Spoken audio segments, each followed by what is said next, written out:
Que Dieu soit béni. Bonjour à toutes et à tous. Nous sommes heureux bien sûr de nous retrouver et de pouvoir ainsi, au travers de la parole de Dieu, nous fortifier. Vous croyez que Dieu est capable de faire quelque chose d'inhabituel au milieu de vous? Ah ben si vous le croyez, vous le verrez s'accomplir. Alors je n'ai pas de titre particulier par rapport aux prêches. De toute façon, j'étais indécis sur la pensée parce que j'aime avoir un fil conducteur. Et le fil conducteur, je l'ai eu dimanche dernier au travers d'un chant.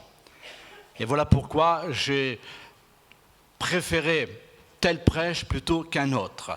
Alors j'aimerais lire avec vous dans 1 Samuel chapitre 4, on va lire à partir du verset 1, où il est question d'un drame. Et quel drame que le peuple juif va connaître. La parole de Samuel s'adressait à tout Israël. Israël sortit à la rencontre des Philistins pour combattre. Ils campèrent près d'Ébenézer, et les Philistins étaient campés à Aphek.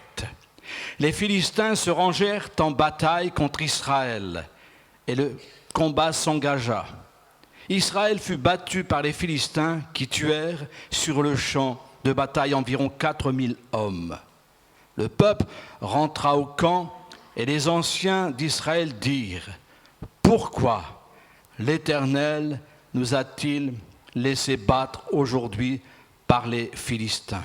Allons chercher à Silo l'arche de l'alliance de l'Éternel, qu'elle vienne au milieu de nous et qu'elle nous délivre de la main de nos ennemis. » Et puis au verset 10, les Philistins livrèrent bataille et Israël fut battu.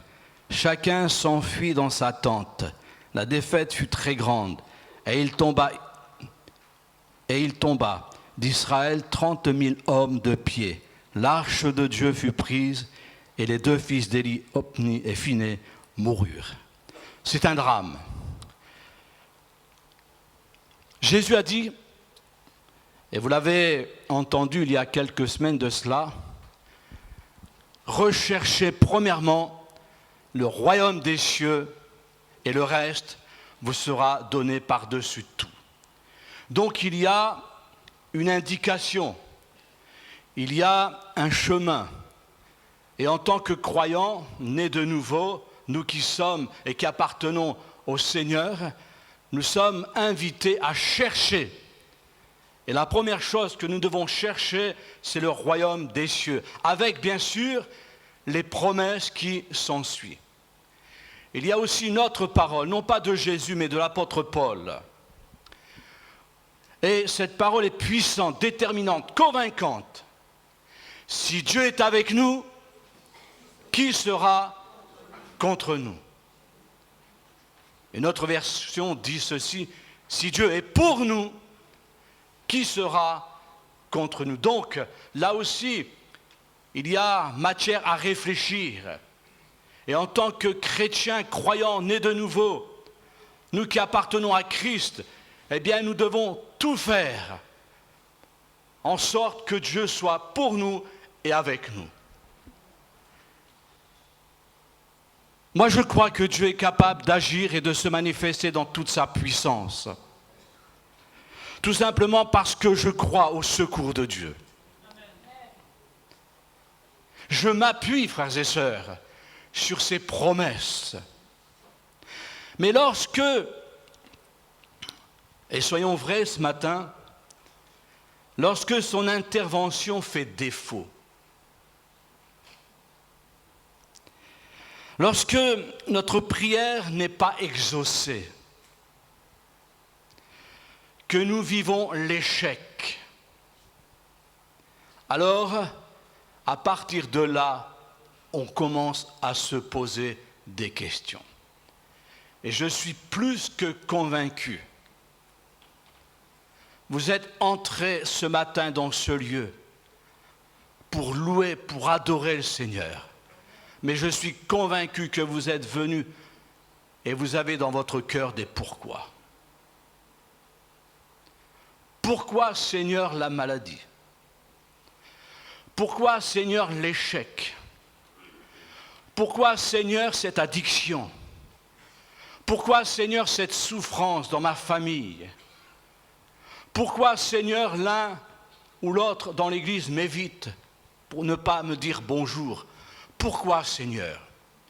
Et je vous avoue que lorsqu'il y a des pourquoi dans notre cœur, cela mine et cela nous fait mal.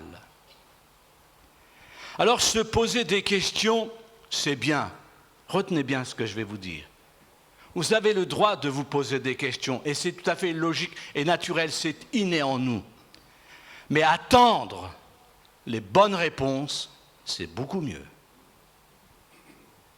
Attendre les bonnes réponses, c'est beaucoup mieux.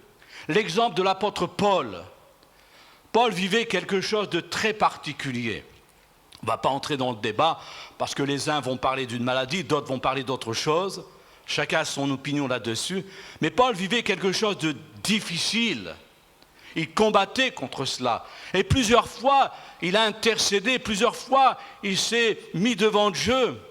Et lui aussi, je ne connais pas sa prière, mais il a dû dire, mais pourquoi, Seigneur, je dois subir cela? Moi, ton serviteur, tu m'as appelé, pourquoi je dois subir cela? Et il a prié, prié, prié. Mais il a eu la bonne réponse. Ma grâce te suffit. Et Paul a continué son chemin parce que ce qui était le plus important pour lui, c'est de savoir que la grâce de Dieu, elle était sur lui. Son problème, il était là. Mais il avait dépassé ce problème parce que la grâce de Dieu était sur lui. Alors je reviens à mon texte. Donc il y a eu 2 batailles. Et la première bataille, malheureusement, a mal tourné. La Bible nous dit 4000 morts. Quel malheur pour tout un peuple. Et ils se posèrent aussi cette question. Pourquoi l'Éternel nous a-t-il laissé battre aujourd'hui? Ils ne comprenaient pas, car pour eux, ce n'était pas possible que Dieu ne soit pas de la partie. Dans le passé, l'Éternel avait fait tellement de grandes choses pour eux, à tel point, même parfois, il suffisait simplement de regarder, et c'est Dieu qui agissait avec puissance et avec autorité. Mais là, c'est la défaite. C'est la déroute totale. Pourquoi, Seigneur? Alors, quand on regarde bien les éléments, quand on essaye un peu de faire sortir de ce texte quelque chose, moi, personnellement, ce que j'y vois, c'est que, en fin de compte, ils n'ont pas beaucoup réfléchi. Je dirais même, il y a eu de leur part un manque total de réflexion. Pire encore, ils se sont donné la réponse et même la solution. Il est dit, allons chercher asile au large de l'alliance de l'Éternel, qu'elle vienne au milieu de nous et qu'elle nous délivre de la main de nos ennemis. Certes, cette arche était devenue avec le temps l'objet de leur dévotion. C'est elle qu'ils voulaient, c'est l'arche qu'ils voulaient. C'est elle qu'ils voulaient pour placer toute leur confiance pour la victoire finale. Que dire-t-il? Qu'elle vienne au milieu de nous et qu'elle nous délivre.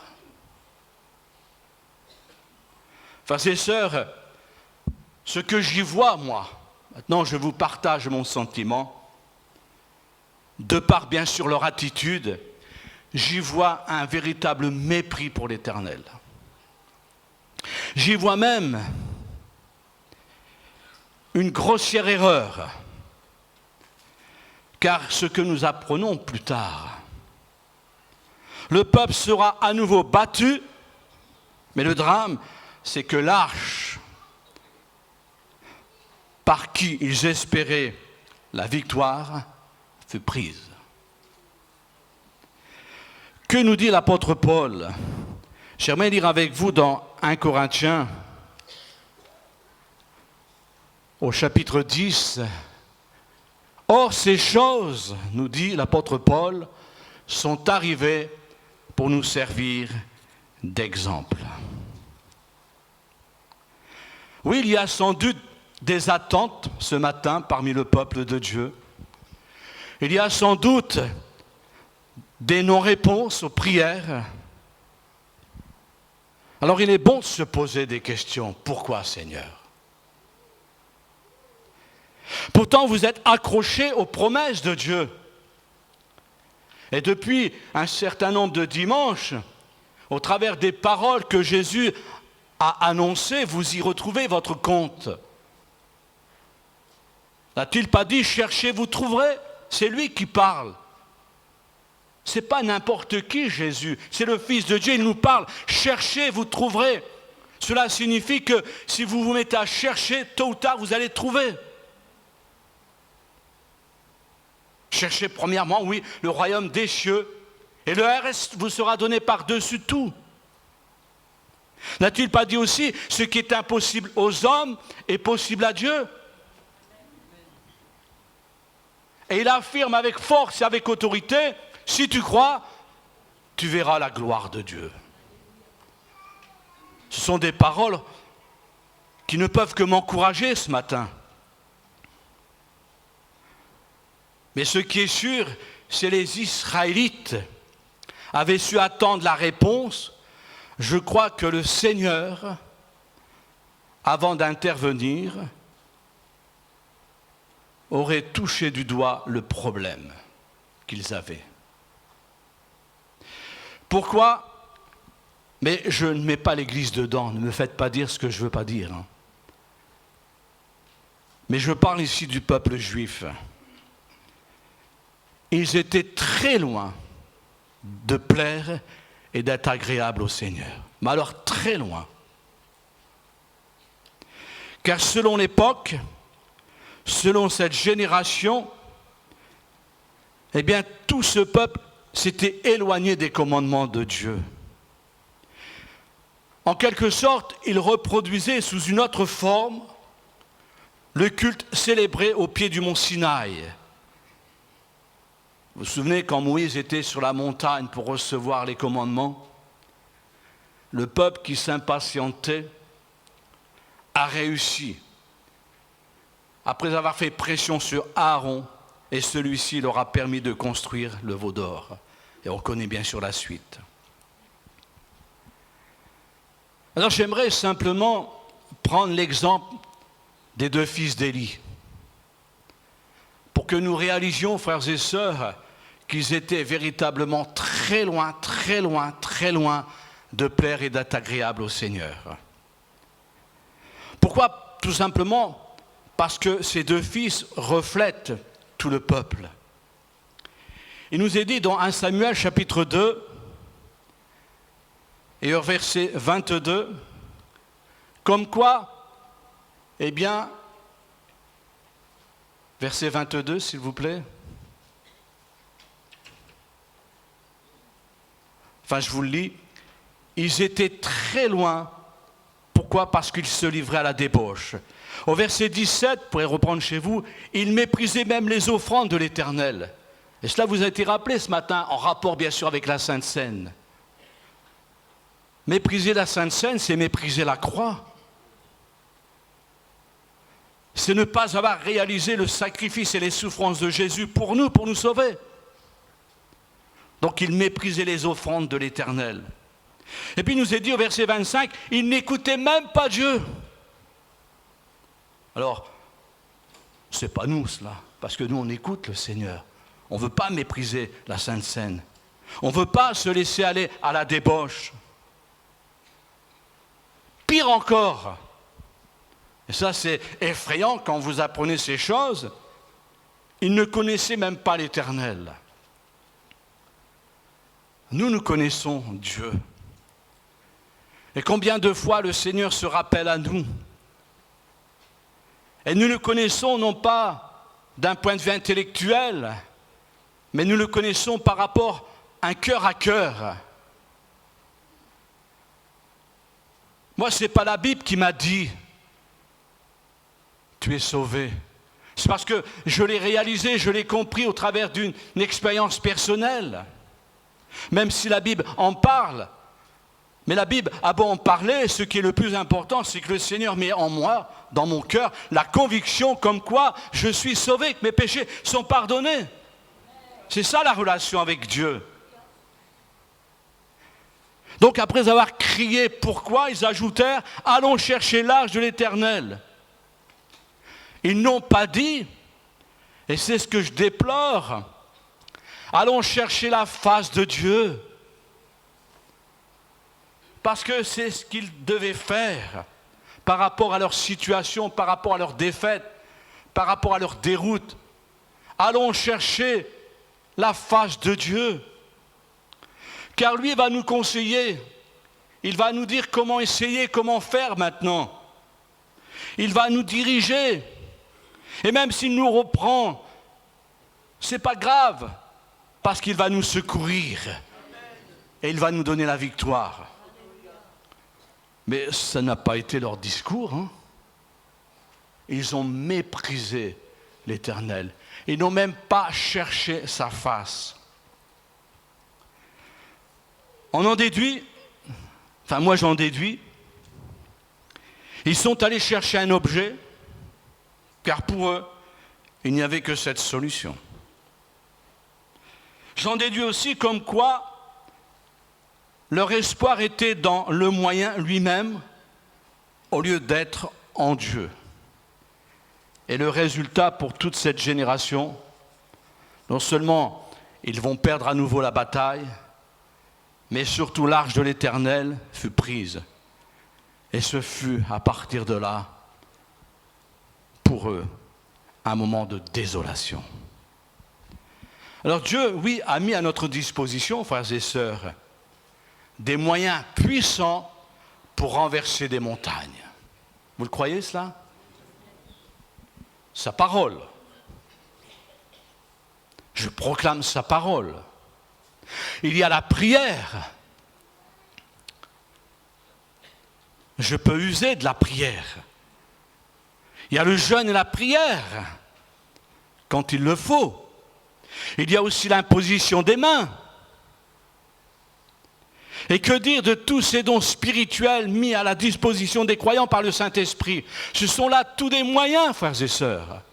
Et vous les empruntez, ces moyens. Vous les vivez, ces moyens. Mais celui seul qui peut agir, parce que ce n'est pas difficile à comprendre, comme quoi tous ces moyens que Dieu a mis à notre disposition seront sans effet si Dieu n'est pas avec nous. J'en ai vu, dimanche après dimanche, lors des réunions d'évangélisation, venir à l'imposition des mains. Ils n'attendaient que ce moment-là. Ils venaient à l'imposition des mains.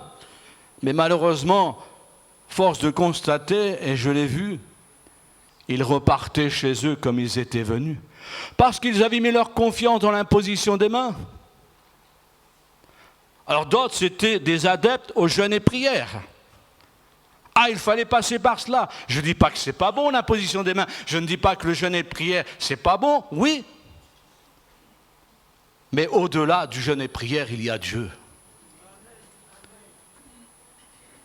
Sa parole est efficace. Des paroles prophétiques, oui, j'y crois. Mais j'ai vu dans mon ministère, lorsque nous étions à la tête d'une église, je prends toujours cet exemple d'une jeune fille. Vous savez, quand je regardais cette jeune fille, j'aurais bien voulu qu'elle soit ma belle-fille. Franchement, une fille dévouée qui aimait le Seigneur. Et puis, elle avait reçu une parole prophétique, comme quoi elle allait se marier avec un tel. Et un jour, avec mon épouse, on l'a rencontré, et moi je lui ai dit, tu sais, ce gars ne te mérite pas. Oui, mais, monsieur Simon, j'ai une parole prophétique. Je lui ai dit, écoute, ce gars ne te mérite pas. Mais elle a toujours tenu tête, cette parole prophétique. Aujourd'hui, elle est toujours vieille fille, et le gars en question, lui, va de droite et à gauche, il est avec une autre. J'y crois, moi, aux paroles prophétiques, mais quand ça vient de Dieu. Dieu n'est pas de la partie, ça j'en suis convaincu, même si je la vois encore aujourd'hui, et j'aurai sans doute l'occasion de la revoir. Elle n'est pas de notre région, mais à nouveau je lui dirai, mais tu te rappelles le temps où je te dis qu'il ne te méritait pas, mais passe à autre chose. Tu as le droit de vivre, tu as le droit d'aimer, tu as le droit de te marier, d'avoir des enfants. Ne reste pas sur cela. Oui, seul Dieu, frères et sœurs, eh bien, est capable de se manifester s'il est, bien sûr, dans la partie. Et tous ces moyens que Dieu a mis à notre disposition deviendront efficaces s'il est, bien sûr, avec nous.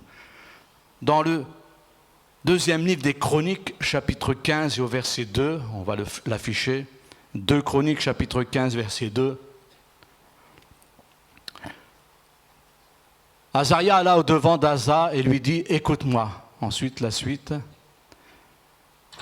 Et tout Juda et Benjamin, l'Éternel est avec vous quand vous êtes avec lui, si vous le cherchez. Le Seigneur est avec nous, frères et sœurs. Alors si vous le trouvez, si vous ne l'abandonnez pas, il ne vous abandonnera pas. 2 Chroniques, chapitre 16 et au verset 9, j'aime bien ce verset, vous allez le comprendre. Ça fait partie des versets. Vous savez, on a parfois des versets qui nous sont un peu chers. Car l'Éternel étend ses regards sur toute la terre pour soutenir ceux dont le cœur est tout entier à lui. Alors vous pouvez me dire, mais M. Simon, c'est l'Ancien Testament, ça. Mais je crois sincèrement que c'est toujours d'actualité. Alors, bien sûr, il y a des pourquoi ce matin dans votre cœur. Il y a des choses que vous ne comprenez pas, que vous ne comprenez plus. Il y a même, et ça c'est difficile à accepter, mais je l'ai vécu en son temps aussi, des silences de Dieu pendant un certain temps, ça c'est terrible. Les silences de Dieu. Mais n'empêche que lui seul est capable d'agir. Lui seul est capable de délivrer, de guérir. Et lorsque je vis l'échec, lorsque je vis une situation difficile, il me faut chercher la face de Dieu. Là, je ne connais pas l'état de ton cœur, l'état de ton âme, je ne connais même pas ta position devant Dieu. Mais le but que j'aimerais poursuivre et que tu puisses atteindre, c'est que si tu es venu ce matin avec des pourquoi, et si tu souffres de ces pourquoi, eh bien, c'est peut-être le moment maintenant de laisser ces pourquoi et de les remettre entre les mains de Dieu. Et de partir de ce lieu en ayant vraiment mis un trait sur tous ces pourquoi. Et de permettre à Dieu lui seul d'agir. Parce que les pourquoi qui sont dans ton cœur te minent, te rongent, te fait souffrir. Et ça peut se comprendre, tu ne comprends plus, tu es dans le désarroi. Pourtant tu aimes le Seigneur et je le crois de tout mon cœur que tu aimes le Seigneur. Tu es engagé avec lui, tu es baptisé dans le Saint-Esprit. Chaque jour tu as une rencontre avec lui, mais il y a quand même ce pourquoi. Alors moi je n'ai pas la réponse, lui il l'a. Mais ce matin, permettez à ce Dieu vivant et vrai d'intervenir. Vous savez, le seul qui peut vraiment vous donner la victoire sur ses pensées, c'est lui. Parce qu'avant vraiment de vivre quelque chose de formidable, il faut le vivre déjà dans ses pensées. Seigneur, je m'abandonne à toi ce matin. J'en ai assez de souffrir à cause de ces pourquoi. Je me lève avec ces pourquoi, je mange avec ces pourquoi, je m'endors avec ces pourquoi, je viens à l'église avec ces pourquoi. Seigneur, j'en ai assez. Et vous avez raison de défendre ainsi votre cause devant lui. Seigneur, j'en ai assez de cela. Viens me sonder, Seigneur. Et tu vois, s'il y a quelque chose qui ne va pas dans ma vie, tu me le montres. Et tu sais très bien, tu connais mon cœur. je vais remédier à cela. Peut-être que ça me dépasse, mais Seigneur, j'ai vraiment envie de sortir de ce lieu, non pas comme je suis rentré. J'ai envie de vivre quelque chose d'exceptionnel, d'inhabituel. Vous savez, c'est plus que des paroles, ça. Ça peut être un vécu ce matin. Peut-être quelqu'un peut partir de ce lieu soulagé, libéré. Peut-être qu'il y aura encore ce problème, il y aura encore peut-être cette situation. Mais le Seigneur va faire en sorte de t'élever au-dessus de cela. Comme il l'a fait avec l'apôtre Paul. Ma grâce te suffit. Eh bien, partez avec cette grâce ce matin. Et puis laissez faire le Seigneur. Il aura raison, croyez-moi, frères et sœurs, chers amis, il aura raison, le Seigneur, de vous apporter la victoire là-dessus. Parce que vous ne l'avez pas, je ne l'ai pas. Même les moyens que Dieu nous a donnés ne me permettent pas, même si j'ai tout essayé, mais je reste encore dans ces difficultés, de cette souffrance. Mais Seigneur, toi, eh bien, je remets ça entre tes mains ce matin. Est-ce qu'on veut vivre cette expérience? Quelque chose qui va dépasser l'entendement. Quelque chose qui va vous surprendre. C'est la logique de Dieu, ce n'est pas la vôtre. Dieu a une logique, c'est sa logique. Et il sait comment faire. Il sait comment agir. Eh bien, mon frère, ma sœur, mon ami, Dieu va accomplir quelque chose de merveilleux ce matin. Alors pendant que les musiciens vont nous conduire dans un autre chant, j'aimerais ce matin faire un appel. Parce que c'est important, il y a trop de pourquoi dans les cœurs. Il y a trop de souffrance dans les cœurs. Vous avez peut-être l'impression de tourner en rond. Vous ne savez pas comment vous en sortir. Et vous dites, mais comment je peux m'en sortir, Seigneur? C'est terrible quand on se lève avec ces pourquoi. Pourquoi, Seigneur, il y a la tension avec mes enfants?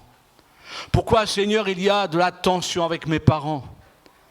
Pourquoi, Seigneur, je dois vivre cette souffrance? Je ne la mérite pas, Seigneur. Pourquoi il y a la maladie, Seigneur? Pourquoi, Seigneur? Pourquoi je suis obligé de passer et de vivre cela? Alors permettez ce matin, moi je n'ai pas la réponse, mais lui il l'a.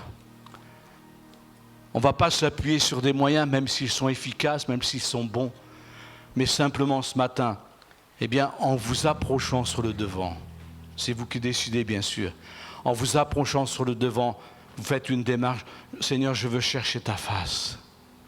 Et j'ai besoin, Seigneur, que tu me répondes. Donc on va tous se lever, et ceux qui veulent vraiment être touchés par la grâce de Dieu, parce que ça je la proclame, la grâce de Dieu elle sera sur vous ce matin. Vous approchez sur le devant. Venez avec ces pourquoi là, et partagez avec le Seigneur ces pourquoi ce matin. Approchez-vous, n'hésitez pas, parce que vous ne doutez absolument pas comme quoi Dieu vous aime. Il vous aime, mais parfois c'est difficile, se sentir aimé de Dieu et vivre encore la souffrance, c'est difficile à l'accepter. Et Paul, pendant un moment, ne comprenait plus rien.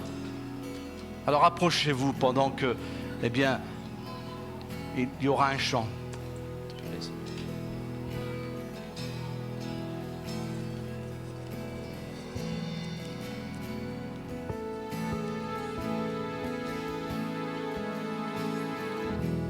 Merci Seigneur.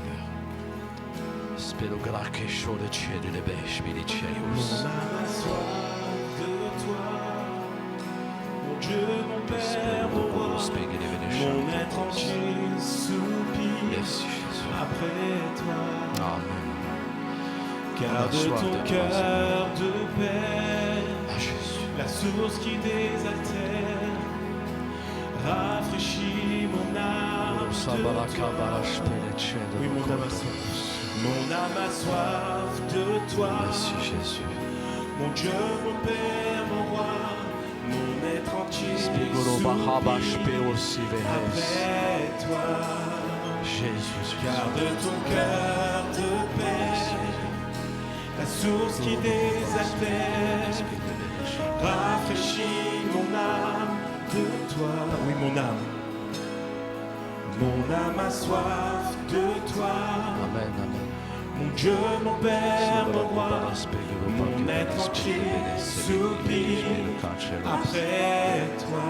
Jésus soit béni. Garde ton cœur de paix, la source qui désaltère, rafraîchit mon âme de toi. Viens inonder. Jésus, Jésus. Viens inonder mon cœur, viens inonder mon âme, viens inonder mon être entier. Jésus soit béni. Viens inonder mon cœur, viens inonder mon âme, viens inonder mon être entier. Mets ta main, Seigneur, s'il te plaît. Alléluia, Seigneur.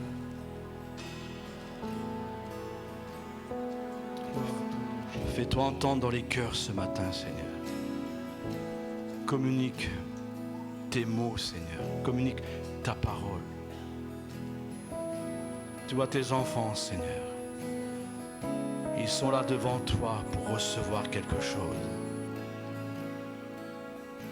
Ne les renvoie pas, Seigneur, sans avoir obtenu, sans avoir reçu de toi. Seigneur, tu vois, je les bénis en ton nom.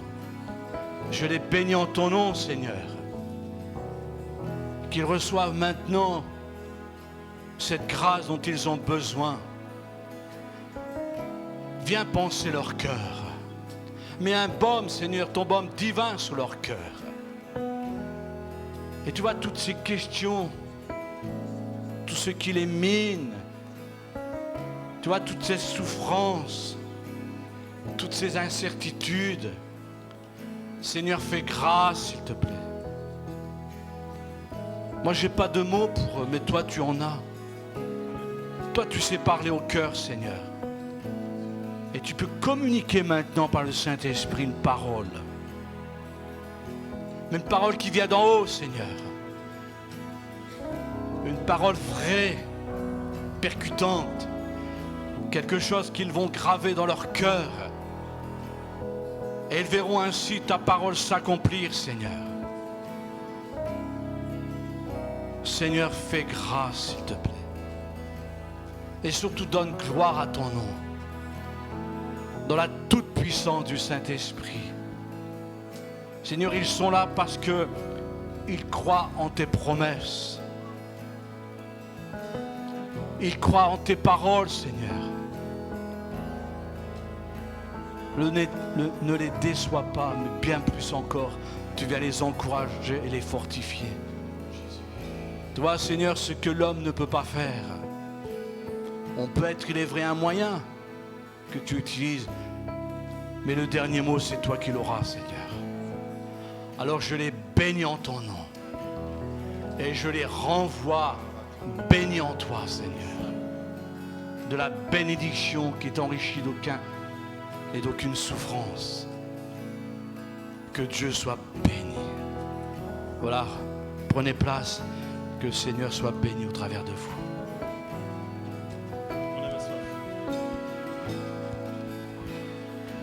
Mon âme a soif de toi, mon Dieu, mon Père, mon roi, mon être entier soupire après toi. Garde ton cœur de paix, la source qui désaltère, rafraîchis mon âme de toi. Viens inonder, viens inonder mon cœur. Viens inonder mon âme, viens inonder mon être entier. Viens inonder mon cœur, viens inonder mon âme, viens inonder mon être entier. Viens inonder mon cœur, viens inonder mon cœur, viens inonder mon âme, viens inonder entier. Viens inonder mon cœur, Jésus. Viens inonder mon cœur. viens inonder mon âme, viens inonder. On le reprend ensemble une dernière fois, viens inonder mon cœur. Viens inonder mon cœur, viens inonder mon âme, viens inonder mon être entier. Viens inonder mon cœur, viens inonder mon âme, viens inonder mon être entier. Vous pouvez prendre place quelques instants. On ne choisit pas ces épreuves et ces difficultés.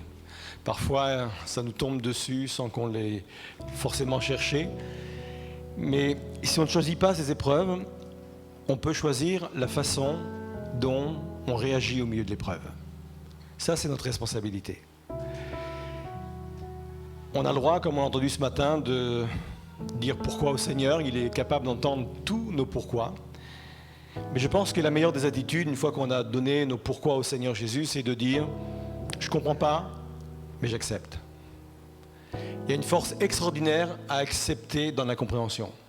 Vous ne pouvez pas imaginer ce que ça peut déclencher dans les lieux célestes et dans vos propres cœurs d'accepter les choses dans l'incompréhension. Ça vient affermir vos âmes, ça vient affermir vos cœurs. Je ne comprends pas, mais j'accepte. C'est une puissance extraordinaire. On pense que c'est dans la révolte que se manifeste la force.